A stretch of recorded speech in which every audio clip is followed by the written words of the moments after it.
Yesus Kristus sebagai terang hidup kita untuk segala zaman dan situasi. Ibu bapak, saudara, saudari yang dikasihi oleh Tuhan. Tidak terasa tahun 2021 ini sebentar lagi kita akan lalui dan kita akan memasuki tahun baru 2022. Selama tahun 2021 tentu kita masing-masing punya pengalaman-pengalaman baik suka maupun duka. Sukses, kegagalan, kebahagiaan, kepahitan hidup. Dan semuanya itu membentuk kita untuk menjadi pribadi yang matang. Kata penulis kitab Pengkhotbah, tidak ada sesuatu yang baru di bawah matahari. Dan segala sesuatu ada waktunya. Kita tidak akan terus bertahan di 2021. Kita akan beralih ke tahun berikutnya. Heraklitos, penulis dan juga filsuf Yunani kuno, pernah berkata begini, yang terkenal dengan sebutan Pantarei kai uden manei.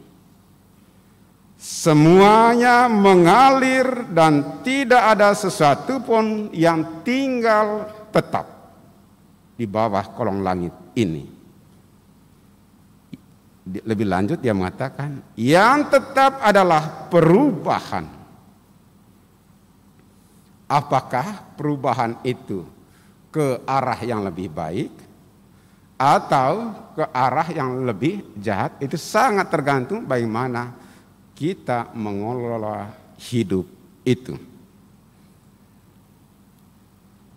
Bapak, Ibu, saudara, saudari yang dikasihi oleh Tuhan. Saya tidak tahu siapa yang menulis kata-kata begini. Ketika dia merefleksikan perjalanan hidupnya di akhir tahun, dia menulis begini. Pandanglah secara tajam ke depan, tolehlah ke belakang untuk mengevaluasi dan memperbaiki demi yang akan datang. Nah, Bapak, Ibu, saudara, saudari,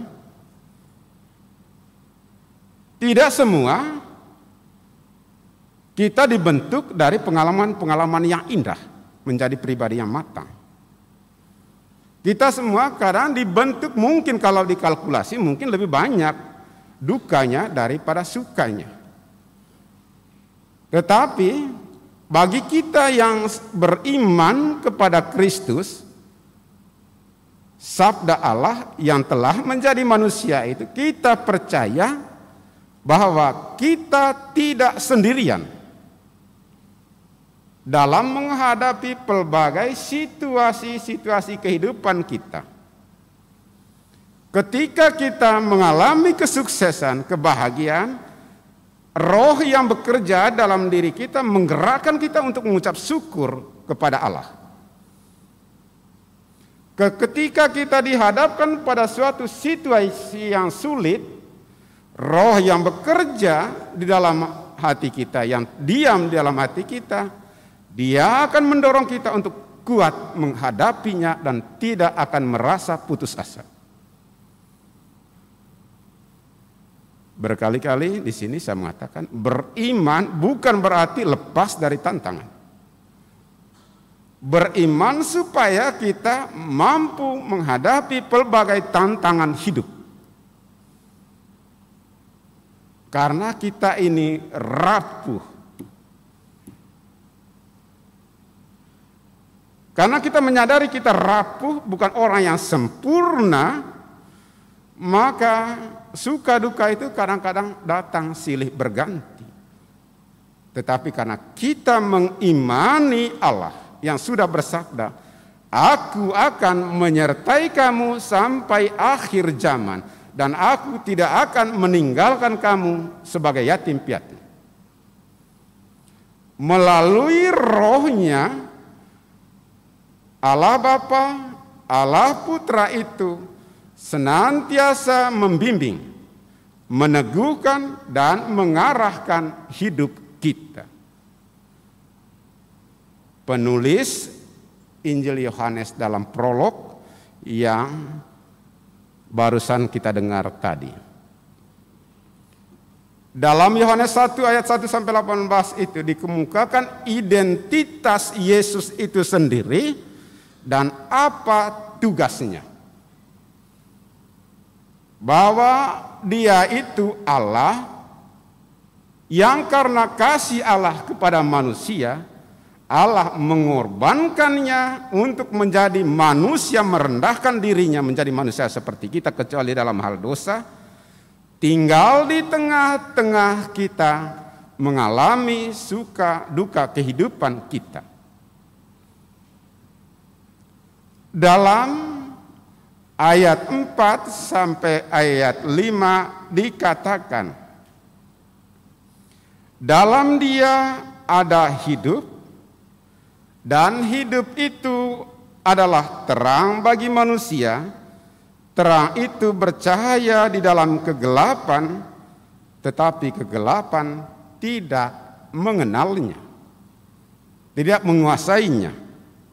Yesus yang adalah terang hidup kita akan senantiasa mengusir kegelapan, kegalauan, keputusasaan yang ada dalam diri kita dan membimbing kita kepada jalan yang benar.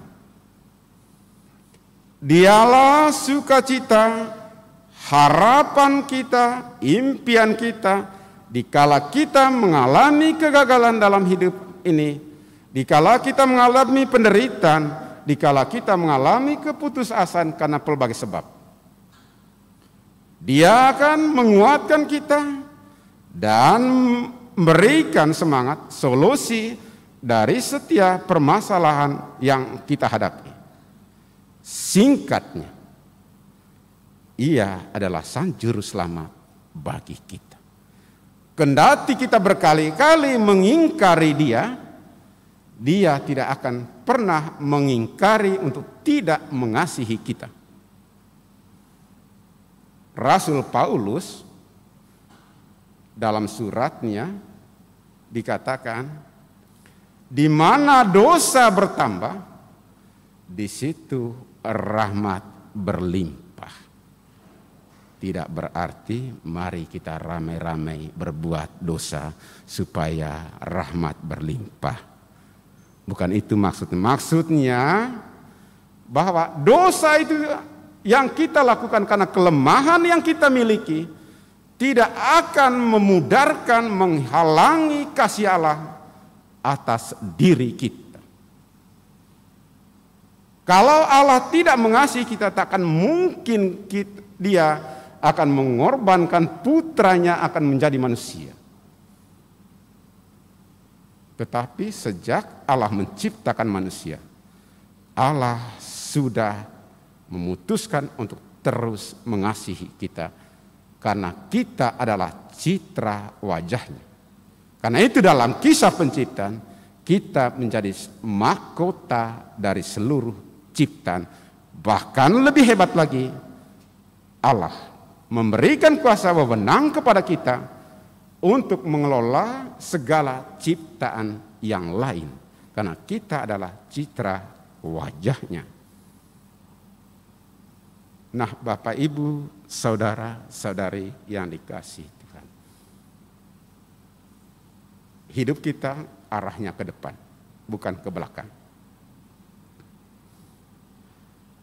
Jangan menangisi segala kesulitan-kesulitan, kegagalan-kegagalan, kelemahan-kelemahan yang pernah kita lakukan di tahun 2021.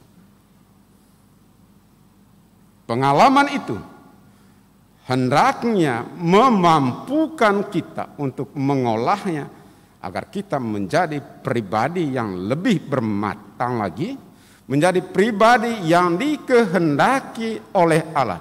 Tidak gampang, iya. Tetapi kita percaya bahwa dengan bantuan rahmat Allah, kita akan mampu. Rasul Yohanes sudah mengingatkan kepada kita bahwa akan ada orang-orang yang akan menyesatkan kamu dengan caranya yang sangat licik, yang dia sebut dengan antikristus. Untuk melawan ini, kita bisa gunakan apa yang dikatakan oleh Rasul Petrus dalam suratnya yang pertama bab 5 ayat 8. Dia mengatakan, waspadalah sebab musuhmu yaitu iblis. Dia berjalan keliling mengaum-ngaum seperti singa mencari mangsanya. Lawanlah dia teguh dalam iman.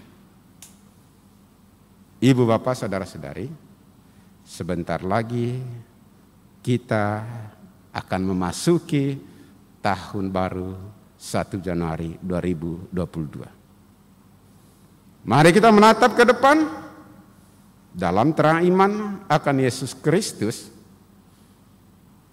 Mari kita mengevaluasi, memperbaiki yang salah di tahun 2021 dan kita meningkatkan yang baik 2021, segala hal yang kita lakukan di 2021 untuk memasuki tahun baru 2022. Maka seperti kata kitab Pengkhotbah, jika kita bersama dengan Allah, semuanya akan menjadi indah pada waktunya. Tuhan memberkati kita. Amin.